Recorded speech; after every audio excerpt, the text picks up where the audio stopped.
Você e eu estamos estudando a série SOT.32, Refutação contra Reperder-se. Ela está no canal youtube.com/c/SSTTTEO, na playlist criada Soteriologia 2. Parte 2 de 3 de SOT.32D, Refuto da Reperdição. Passagens referentes à perda da usabilidade do crente.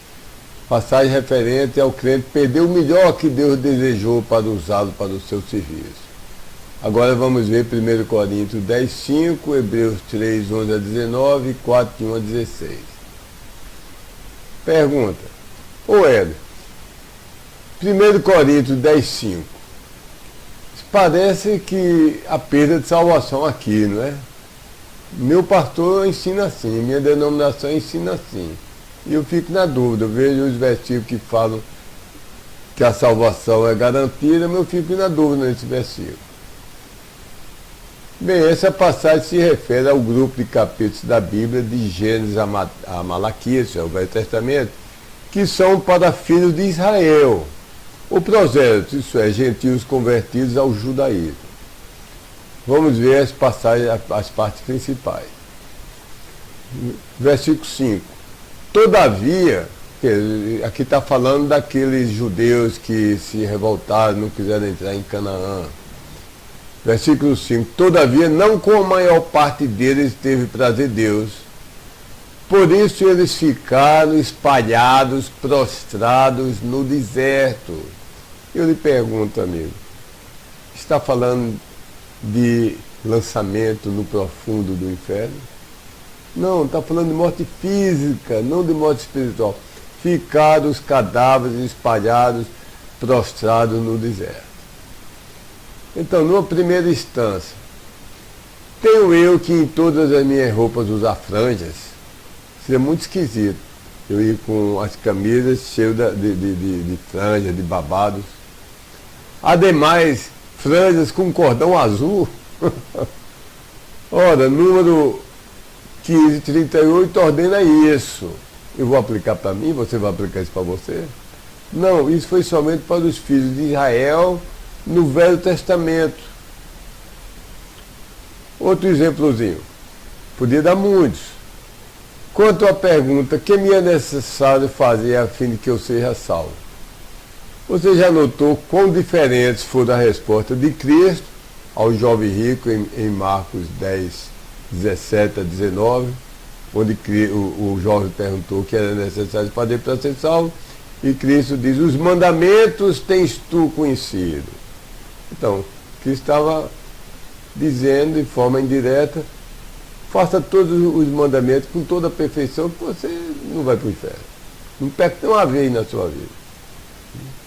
Era para o jovem ter dito: é impossível, ter chorado, eu não posso fazer isso, ninguém pode. Então Cristo falaria da graça, da salvação pela fé. Mas a resposta foi: os mandamentos tens tu conhecido. Mas houve outra pergunta feita a Paulo e Silas pelo carcereiro em Atos 16:30-11, e a resposta foi bem diferente. A resposta: Paulo e Silas não eram somente homens, eles eram porta-vozes de Deus, como máquina de datilografia antiga, como o teclado do computador. Deus colocava as palavras nas mãos deles, eles escreviam na Bíblia. E a resposta, eles falaram inspirados por Deus e escreveram inspirados por Deus, e a resposta é de Deus. Crê tu sobre o Senhor Jesus Cristo e tu serás salvo. Você nota a diferença? Então poderia dar dezenas, talvez centenas de exemplos, mas há diferenças das ordens, das condições, das premiações em algumas partes da Bíblia e em outras. E então, para não haver contradição, é porque são ordens diferentes para dispensações diferentes. Eu dou um exemplo simples. Nós somos regidos pela Constituição de 1998, né? Se não, se não é, mas no ponto importante, o exato. diz essa Constituição e tem condições e regras e penalidades e premiações totalmente diferentes, por exemplo, da Constituição na época de Dom Pedro II, a começar pela forma de governo, que lá era monarquista, agora é um misto de presidencialismo com parlamentarismo, bom, não importa.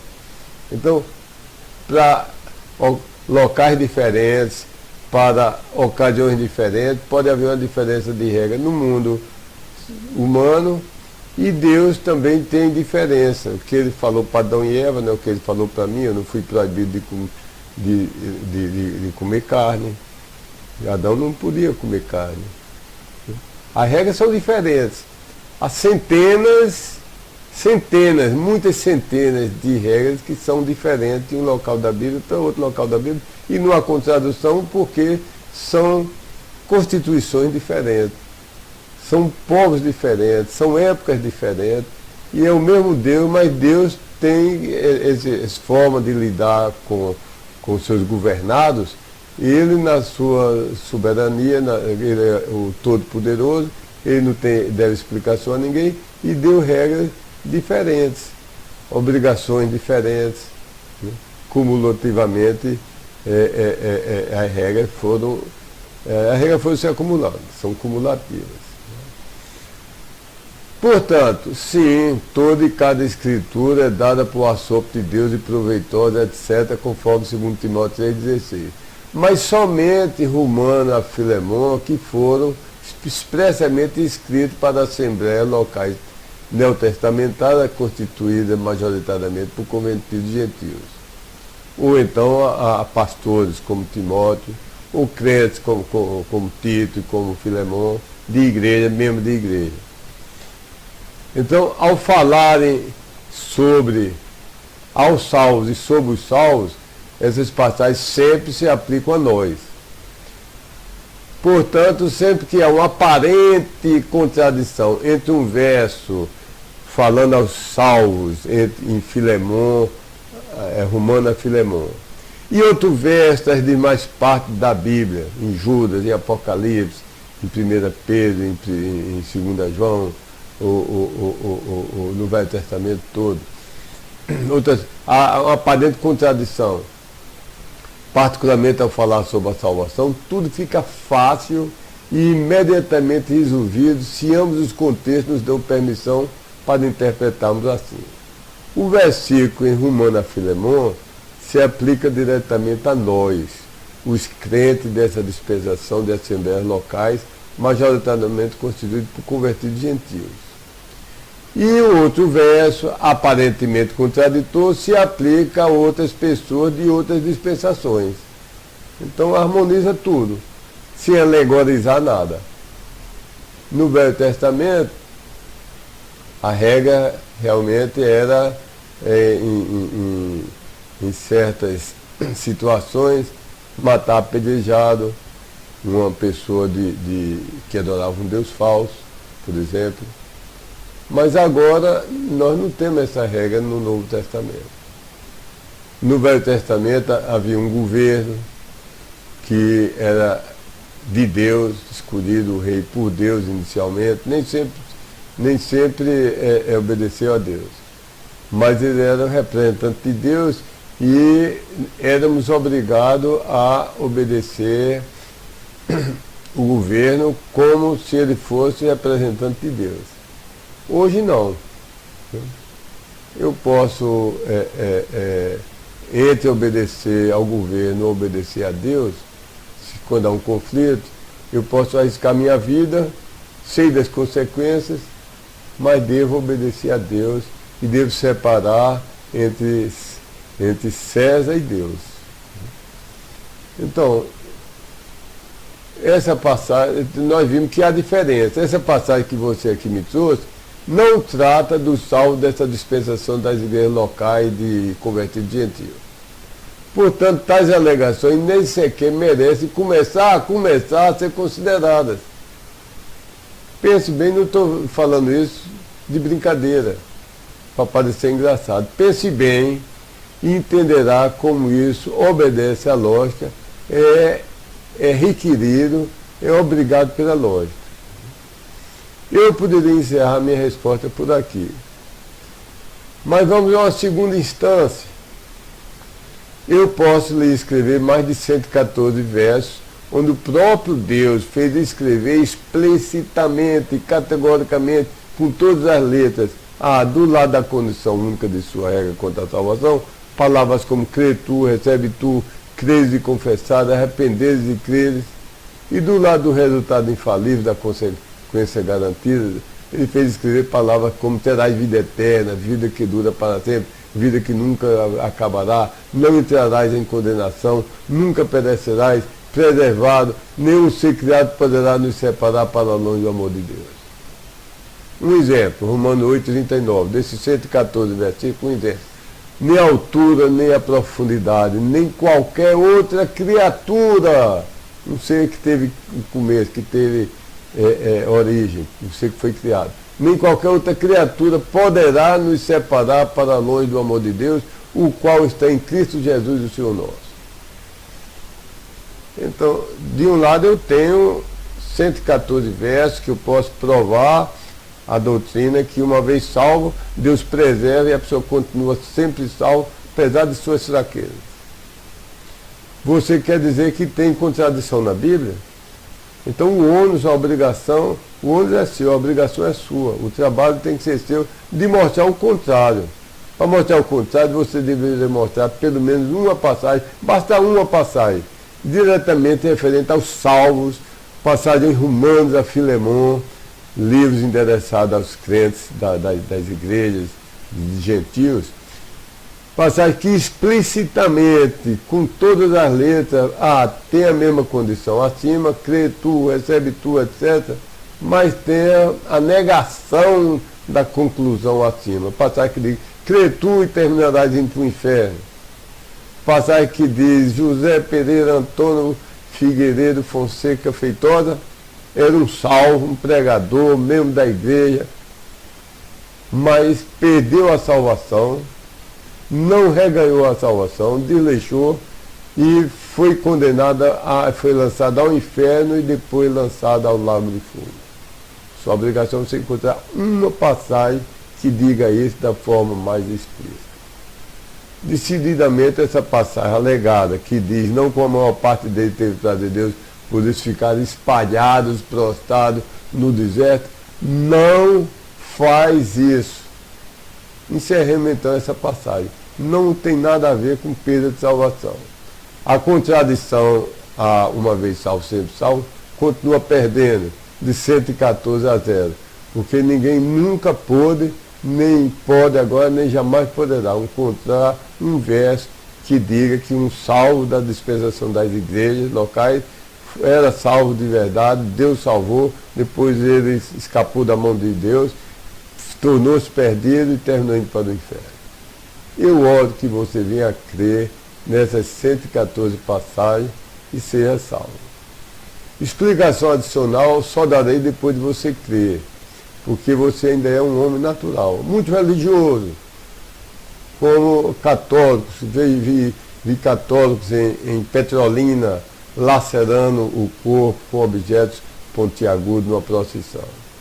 E aqui moro perto da igreja da Penha, na ponta do Cabo Branco, onde uma vez por ano a pessoa que vão pagar promessa e sobe, não sei quantos degraus, 100 degraus, 150, sobe alguns de joelho e fica rastro de sangue naqueles degraus. São religiosos, mas não são salvos. Então, você somente depois que crê nessas promessas de Deus e tiver certeza de salvação, é que você será um salvo e terá recebido a capacidade de entender, então darei essa explicação. Esses versículos revêem no Velho Testamento o trágico relato da descrença de Israel em Cades Barnea, em número 14, onde eles recusaram entrar na Palestina. Eles tinham saído, Deus tinha libertado de forma maravilhosa e gloriosa, aquele povo tirou da escravidão do Egito, fez aquelas pragas, libertou poderosamente o povo, abriu o Mar Vermelho, eles passaram ali por meio, uma coisa para eles nunca esquecer do poder de Deus, você passar por meio de paredes de água de dezenas de metros, talvez centenas de metros de altura, e você passar ali a pé seco, pé enxuto, o chão sem uma poça d'água, você passar ali depois daquele mar cair e matar os egípcios, eles viram aquilo com os olhos deles. Mas depois eles se acovardaram e não quiseram entrar na terra prometida. Então essa passagem se refere a isso. Por causa disso, não permitiriam que ninguém acima de 20 anos de idade, com exceção de Josué e Caleb, entrasse na terra prometida. Mesmo Moisés, por causa de um pecado posterior, foi recusado entrada na terra prometida. No entanto, tudo isso não tem absolutamente nada a ver com condenação espiritual, condenação eterna, condenação ao inferno.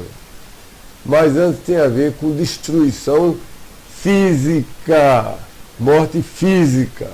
Simplesmente e tristemente, significa que a maioria daquela geração nunca saiu do estéril deserto para uma terra em que mana leite e mel.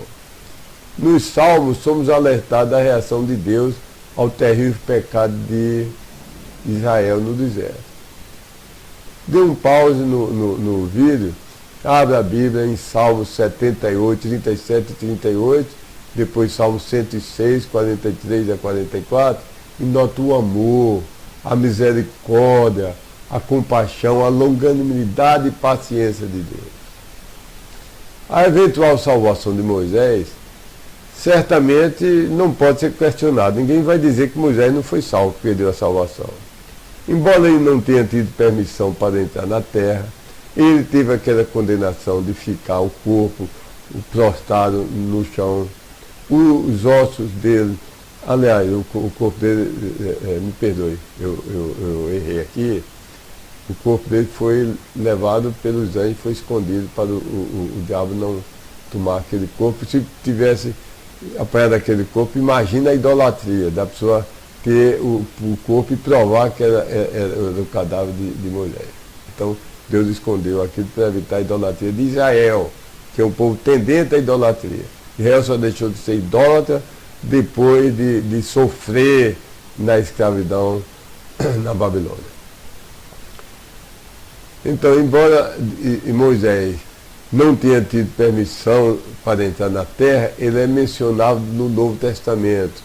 Em Mateus 17, 1 a 4, Moisés e Elias aparecem a Jesus no Monte da Transfiguração. Teve o privilégio. Moisés e Elias, de todos os salvos do Velho Testamento, foram os que tiveram o privilégio de vir falar a Jesus Cristo no Monte da Transfiguração. Em Hebreus 11, a galeria dos heróis da fé, Moisés está em posição destacada. Então ninguém duvide jamais da salvação de Moisés. O ponto importante ao final de tudo que foi dito acima é simplesmente isso.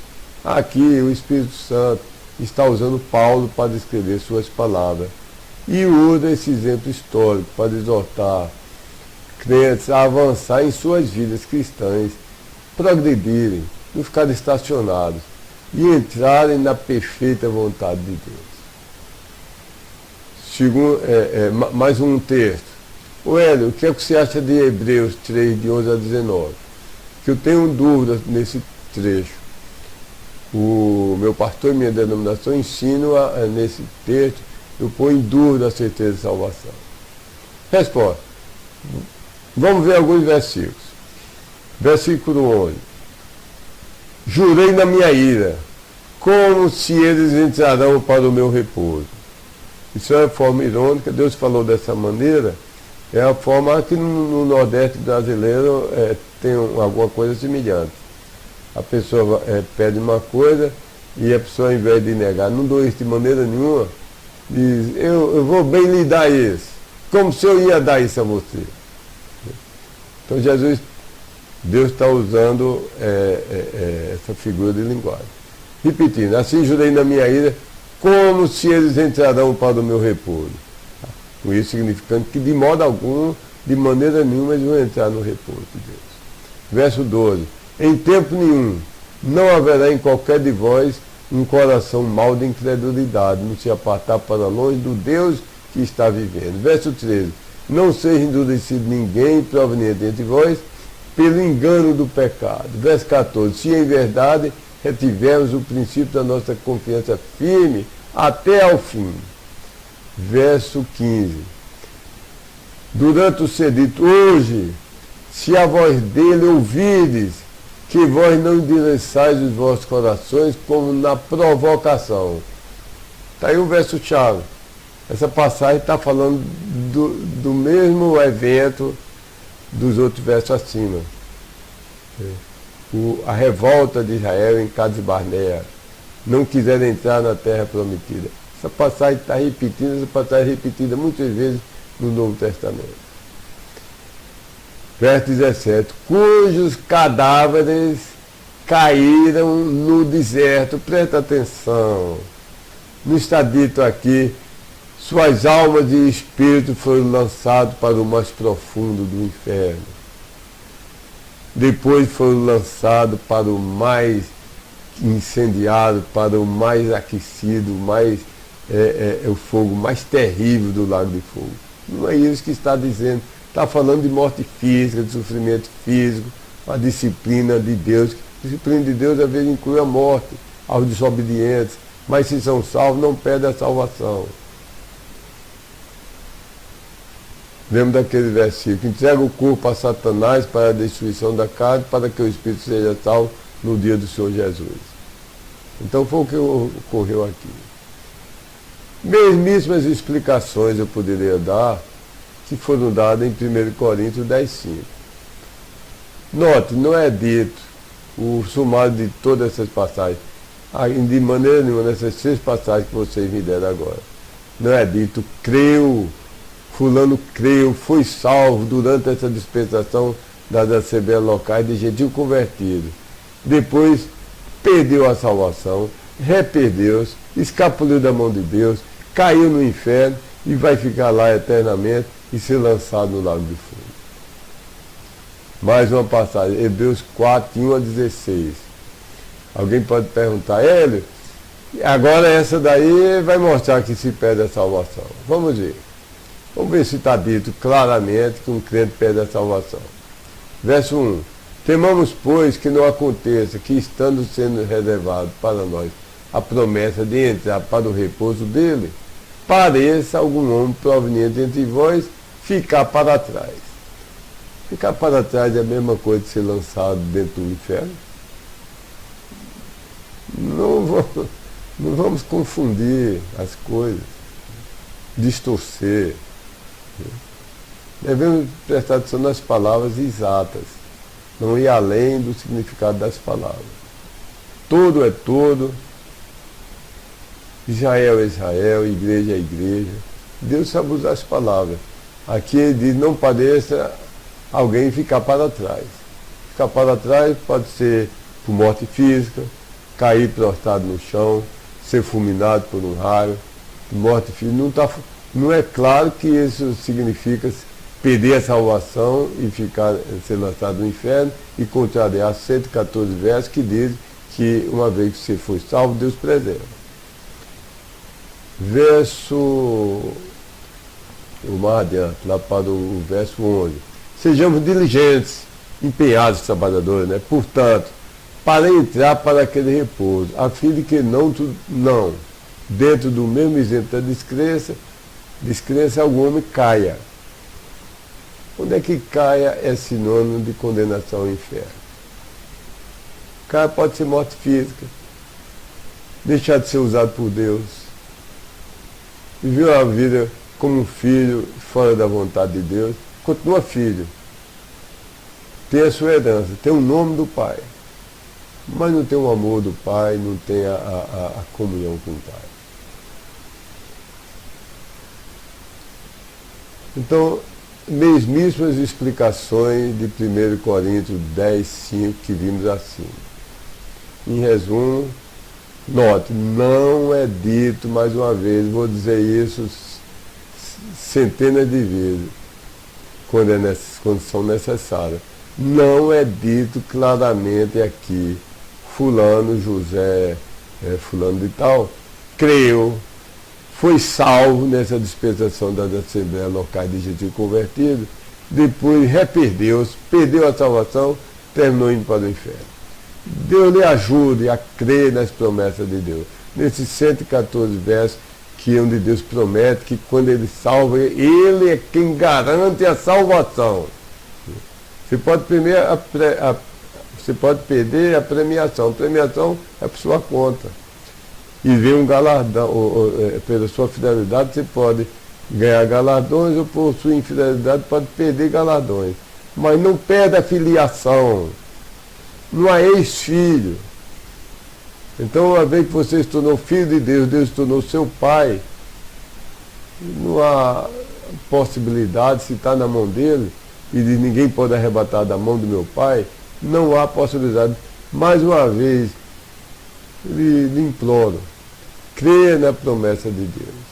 Seja salvo, crendo no que Ele prometeu. Porque se você não crê nas promessas de salvação, você ainda é um descrente, você ainda precisa ser salvo.